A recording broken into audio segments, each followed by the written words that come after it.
हम सब जानते हैं कि पूरा देश इस वक्त कोरोना से बहुत बुरी तरह से हिट है। और ये जो दूसरी वेव आई है पूरे देश में, दिल्ली में तो चौथी वेव है, दूसरी वेव के तहत पूरे देश में हाहाकार मचा हुआ है और हम अपने लोगों को चाह के भी नहीं बचा पा रहे हैं। ये वेव इतनी ख़तरनाक है कि हमारे सारे सिस्टम्स छोटे पड़ गए हैं। हमारे पूरे देश का मेडिकल इंफ्रास्ट्रक्चर, ऑक्सीजन की कमी, बेड्स की कमी, हर तरफ से यही खबरें आ रही हैं। शमशान में भी जलाने के लिए लोगों को जगह नहीं बची है। इतनी भयावह ये वेव पूरी देश में आई है। वैसे में बीच में जब वैक्सीन आई थी तो एक थोड़ी सी उम्मीद जगी थी कि शायद अब कोरोना की वजह से लोगों को मरना नहीं पड़ेगा हमारे देश में। पिछले 1.25 साल से कोरोना चल रहा है।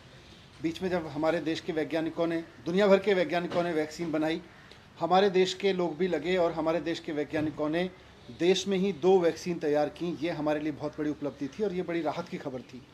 लेकिन अपने देश की बनी हुई 2 वैक्सीन होने के बावजूद हम इस वेव में अपने लोगों को नहीं बचा पा रहे। तो इसका एक बहुत बड़ा फैक्ट आज इंडियन एक्सप्रेस की एक रिपोर्ट में सामने आया है।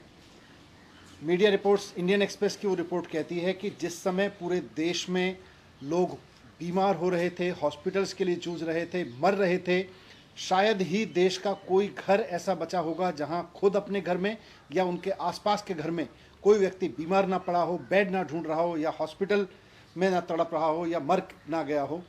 ऐसे में जब यह स्थिति थी तो हमारे देश की केंद्र सरकार देश में बनी हुई वैक्सीन्स को विदेश में भेजने में लगी थी, एक्सपोर्ट करने में लगी थी।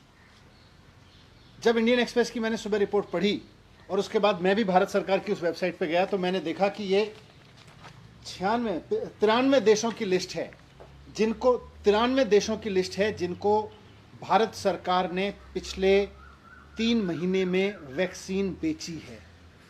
भारत में बनी हुई, भारत के वैज्ञानिकों की खोजी हुई वैक्सीन हमने 93 देशों में बेच दी। 6.5 करोड़ वैक्सीन की डोजेज हमने दूसरे देश के लोगों को भेज दी। थोड़ी सी और रिसर्च की, इंडियन एक्सप्रेस ने भी आज उसको रिपोर्ट किया है, मैंने भी थोड़ी और रिसर्च की, तो ये समझ में आता है कि इन 93 देशों में से 60% देश तो ऐसे हैं जहां कोरोना की हालत बिल्कुल खराब नहीं है, जहां कोरोना ऑलमोस्ट कंट्रोल में है। 88 देश, 93 में से 88 देश ऐसे हैं जहां पर डेथ कोई बड़ा चैलेंज नहीं है, वहां पे डेथ का इतना भयावह सामना नहीं कर रहे। मार्च से लेके, जब से कोरोना की दूसरी वेव पूरे देश में आई है, मार्च से लेके और अब तक पूरे देश में, हमारे देश में 1 लाख मृत्यु हो चुकी है। 1 लाख लोग कोरोना का शिकार हो चुके हैं और हम 6.5 करोड़ अपने देश की बनाई हुई वैक्सीन, जो इन लोगों को लग सकती थी, इनमें से कई लोगों की जान बच सकती थी, हम इस वैक्सीन को विदेशों में भेज रहे हैं। 93 देशों को हम एक्सपोर्ट कर रहे हैं। किस लिए? सिर्फ इसलिए कि केंद्र सरकार की इमेज बन सके, इसलिए कि दुनिया में ये नाम हो सके कि भारत में इस समय एक ऐसी सेंट्रल गवर्नमेंट बैठी है जो विदेशों को वैक्सीन दिए जा रही है। 2 देश आपकी तारीफ करेंगे, उनकी तारीफ सुनने के लिए। अपने लोगों को मरने की कीमत पर विदेश के 4 देशों की तारीफ सुनना केंद्र सरकार के लिए बहुत बड़ा जघन्य अपराध है, मैं मानता हूं। किस लिए किया ये?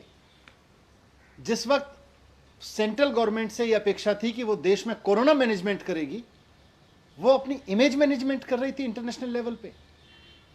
अंतर्राष्ट्रीय स्तर पर केंद्र सरकार अपनी इमेज बनाने में जुटी हुई थी। हम ये नहीं कह रहे कि अंतर्राष्ट्रीय बरादरी के सामने हम कहें कि हम कोई सहयोग नहीं करेंगे। दूसरों की मदद करना अच्छी बात है, करनी भी चाहिए, लेकिन अपनों की कीमत पे नहीं, अपने लोगों की जान की कीमत पे नहीं करनी चाहिए। जिस समय हमारे देश के लोगों को वैक्सीन की जरूरत थी, हमारे सारे राज्य वैक्सीन मांग रहे थे और हम कह रहे थे अभी केवल 60 साल से ऊपर के लोगों को वैक्सीन लगाई जाएगी, उस समय हम 6.5 करोड़ वैक्सीन विदेशों को दे रहे थे, सिर्फ इमेज मैनेजमेंट के लिए।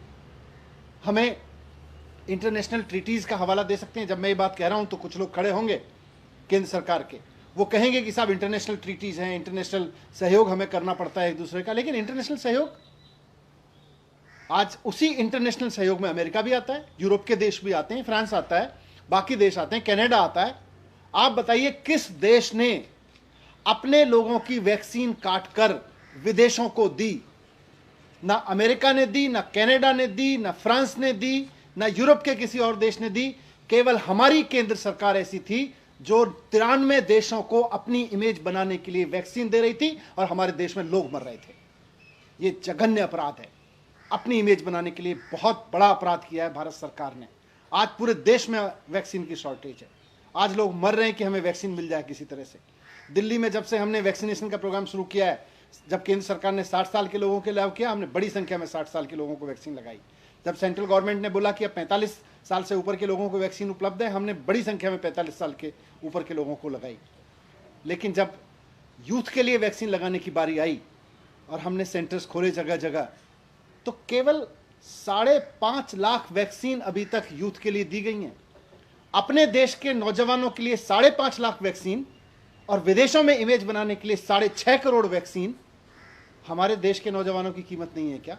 उनकी जान की कोई कीमत नहीं है क्या? हमारे देश के लोगों की जान की, उनको जान बचाने के लिए वैक्सीन की जरूरत नहीं है क्या? अगर अमेरिका ये सोचता है कि हम अपने देश के लोगों के लिए वैक्सीन की व्यवस्था करेंगे, यूरोप के देश ये सोचते हैं, कनाडा ये सोचता है, तो भारत सरकार ने ये क्यों नहीं सोचा कि पहले हमें वैक्सीन अपने देश के लोगों को देनी चाहिए? इन सारी इंटरनेशनल ट्रीटीज में सारे देश आते हैं। फ्रांस, किसी देश ने नहीं दी। केवल फ्रांस एकमात्र ऐसा देश है जिसने मार्च में नहीं, पिछले महीने अपने देश के सारे लोगों के लिए वैक्सीन इंश्योर करने के बाद पिछले महीने केवल 1 लाख डोज इंटरनेशनली उपलब्ध कराई हैं। और हम अपने देश के लोगों को कह रहे हैं हम 60 साल से ऊपर के लोगों को नहीं देंगे, बहुत लिमिटेड में देंगे शुरू में। अभी हम 45 साल तक के लिए देंगे, अभी हम 18 साल के लिए केवल 4.5 लाख देंगे और 6.5 करोड़ वैक्सीन हम दूसरे देशों को दे रहे हैं। आज दिल्ली में जब से हमने ये 18 से 24 साल का वैक्सीनेशन का प्रोग्राम शुरू किया है, 18 से 44 साल के लिए ऑनलाइन अपॉइंटमेंट ले रहे हैं लोग। और इस ऑनलाइन अपॉइंटमेंट लेने के लिए लोग 24 घंटे कंप्यूटर पर बैठते हैं, अपने मोबाइल पर बैठते हैं कि किसी तरह से हमें और हमारे परिवार को ये सुरक्षा चक्र मिल जाए, कोरोना से जीवित बचे रहने के लिए एक डोज मिल जाए। उस डोज को लेने के लिए लोग 24 घंटे कंप्यूटर पर बैठ के अपॉइंटमेंट लेते हैं। और हम विदेशों को वैक्सीन बेच रहे हैं, हम विदेशों में सप्लाई किए जा रहे हैं, हमें अपने देश के लोगों की चिंता नहीं है। ये शॉर्टेज इसलिए है क्योंकि हमने अपने देश के लोगों की चिंता किए बिना अपना इमेज मैनेजमेंट करने के लिए, अपनी इमेज चमकाने के लिए केवल और केवल विदेशों को वैक्सीन दी है। मेरा अब जो हुआ सो हुआ, मेरा केंद्र सरकार से रिक्वेस्ट है कि ये जो 93 देश हैं, इनको आपने जो भी वैक्सीन दी, ठीक है, वहाँ भी हो सकता है कुछ लोगों की जान बची हो, लेकिन अंतर्राष्ट्रीय बिरादरी से कुछ सीखिए। सब देशों ने पहले अपने लोगों के लिए वैक्सीन का इंतजाम किया। अमेरिका ने किसी को एक्सपोर्ट नहीं किया, फ्रांस ने किसी को पहले एक्सपोर्ट नहीं किया, कनाडा ने किसी को एक्सपोर्ट नहीं किया, यूरोप के किसी देश ने एक्सपोर्ट नहीं किया। सब ने पहले अपने देश के लोगों के लिए इंतजाम किया। मेरा केंद्र सरकार से अनुरोध है कि अब जो वैक्सीन बन रही है पहले अपने देश के लोगों को दीजिए, अपने देश के एक एक व्यक्ति को वैक्सीन लगाइए। और जैसा दिल्ली सरकार कह रही है, आप वैक्सीन उपलब्ध कराइए। हम 3 महीने के अंदर अंदर पूरे देश, पूरी दिल्ली को 2 डोज उपलब्ध करा देंगे। हमारी पूरी मशीनरी तैयार है, हमारी पूरी व्यवस्था तैयार है। उसी तर्ज पे आप दूसरे राज्यों को भी वैक्सीन उपलब्ध कराइए। अब इसको छोड़िए और इमेज बनाने की जगह आप देश के लोगों को बचाने पे काम कीजिए। Thank you. क्या आपको लगता है कि कोई ऐसा डाटा है कि वैक्सीन ना मिलने की वजह से लोगों की मौतें हुई हैं, और अगर वैक्सीन हमारे पास पर्याप्त होते, सही समय से लगा होता, और क्या आप इसको भी फेलियर मानते हैं कि 18 से 44 की एज में जो लोग आए हैं वो देर से आए हैं, निर्णय लेने में भूल हुई है? बिल्कुल, आप देखिए सेकेंड वेव में बड़ी संख्या में देश में यूथ की डेथ हुई है। पूरे देश में नौजवानों की बहुत डेथ हुई है, हमारे परिवारों में हुई है, हमारे जानकारों में हुई है। बहुत दुख, ऐसे ऐसे चेहरे याद आ रहे हैं, हमारे वॉलंटियर्स, हमारे अपने परिवार के लोग। अगर उनको वैक्सीन मिल गई होती तो वो सब बच गए होते, उनके अंदर एंटीबॉडीज बन गई होती। मार्च में हमारे पास वैक्सीन थी, अप्रैल मई में हमारे पास में वैक्सीन, अप्रैल में हमारे पास वैक्सीन थी, लेकिन हमने अपने देश के यूथ को देने की जगह, जो 1 लाख लोग मरे उनमें बड़ी संख्या में यूथ है।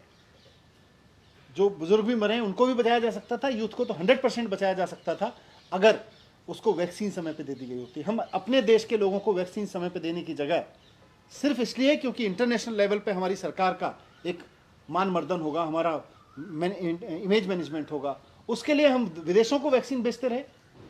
दुनिया के बाकी देशों ने तो नहीं बेची, हम क्यों बेचते रहे?